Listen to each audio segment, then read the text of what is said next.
Tegas Deolipa Yumara laporkan Wali Kota Depok Muhammad Idris dalam kasus SDN Pondok Cina 1. Menurut pengacara yang jago bermusik ini, hal tersebut dilakukan atas nama pribadinya sendiri. Ia menyatakan tidak membawa nama perwakilan para orang tua murid sekolah itu. Ia juga mengungkapkan bahwa ia tidak ingin melibatkan kliennya dalam ranah hukum. Dirinya menilai para orang tua juga harus memperhatikan anak-anak mereka lebih dulu. Bagaimana kelanjutannya? Simak video selanjutnya. Bang, laporan Wali Kota Depok, Bang. Gimana tuh, Bang? Wali Kota Depok. Ya, tanggal 13 Desember kemarin hari Selasa malam jam 11 sudah saya sebagai hukum pribadi saya laporkan Wali Kota Depok atas dasar dugaan tindak pidana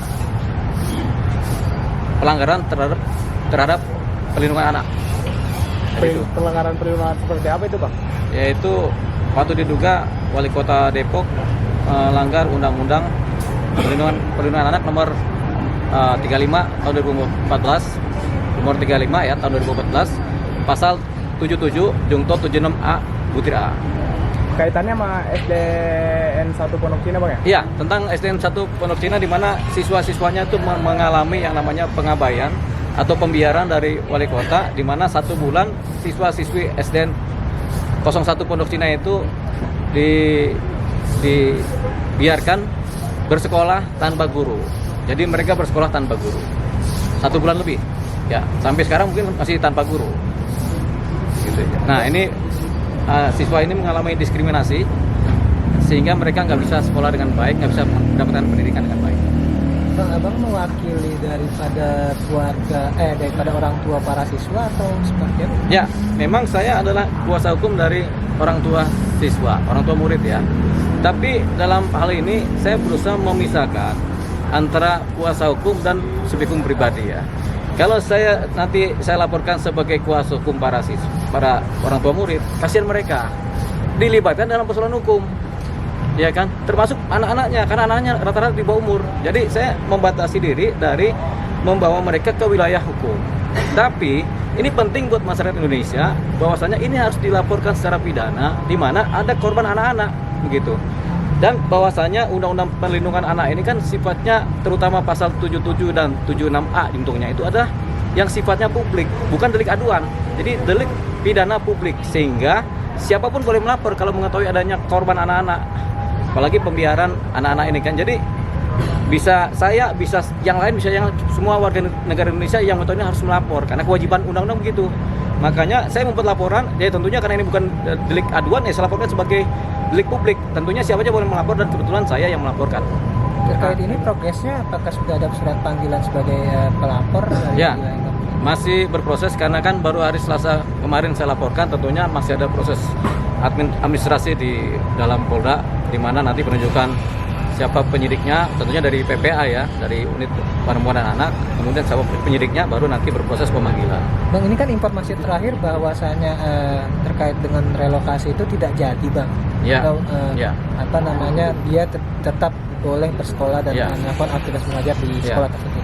Itu terkait dengan laporan abang, ada nggak, Bang, kait hubungannya atau mungkin nggak laporan itu akan dicabut gitu karena prosesnya sekarang ini Yang terpenting adalah peristiwa hukumnya sudah terjadi di mana anak sudah 1 bulan tidak dikasih guru, pembiaran, dan dilakukan oleh aparat negara, artinya oleh pejabat negara yang berwenang yaitu wali kota.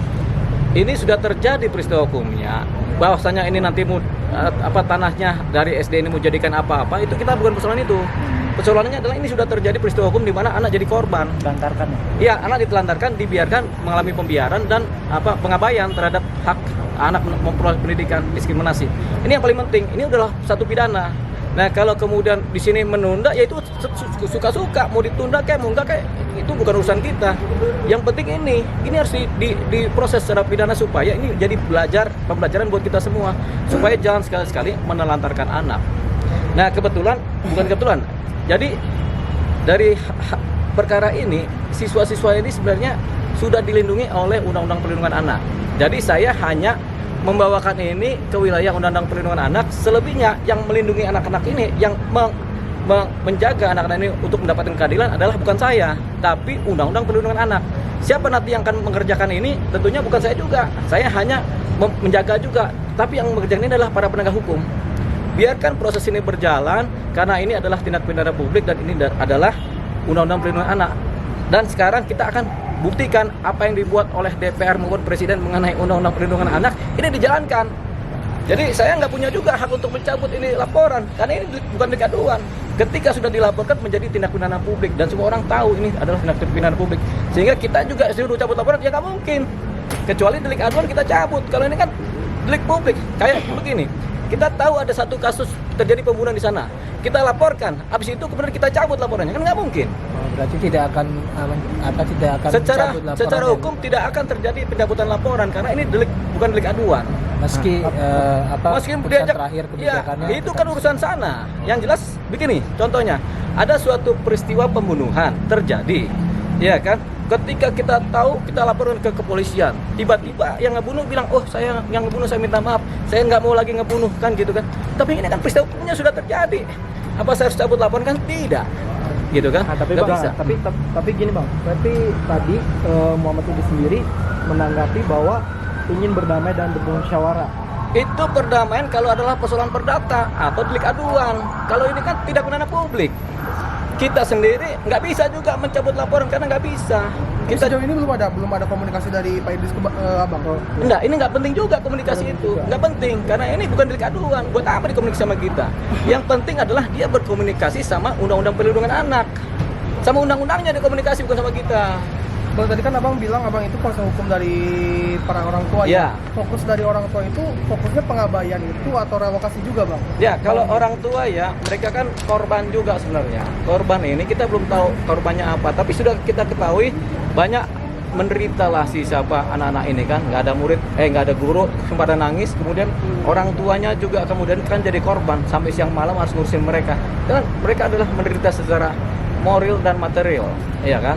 Tapi kan ini bukan delik aduan, jadi mereka korban. Artinya begini, kalau ada orang dicuri atau orang dianiaya dipukul, tentunya kan dia korban. Terus apakah dia akan melakukan perdamaian kalau dia udah sampai meninggal? Kan tidak juga, gitu ya. Ini yang namanya kriminal sebenarnya. Bang, maksudnya nantinya keinginan dari para orang tua ini yang akan nantinya diperjuangkan oleh abang itu termasuk pembatalan relokasi itu seperti apa? Kalau orang tua sih direlokasi atau tidak, mereka yang penting nyaman sekolah, artinya mendapatkan kenyamanan sekolah dan hak-hak anak tercapai. Kan Artinya tidak apa?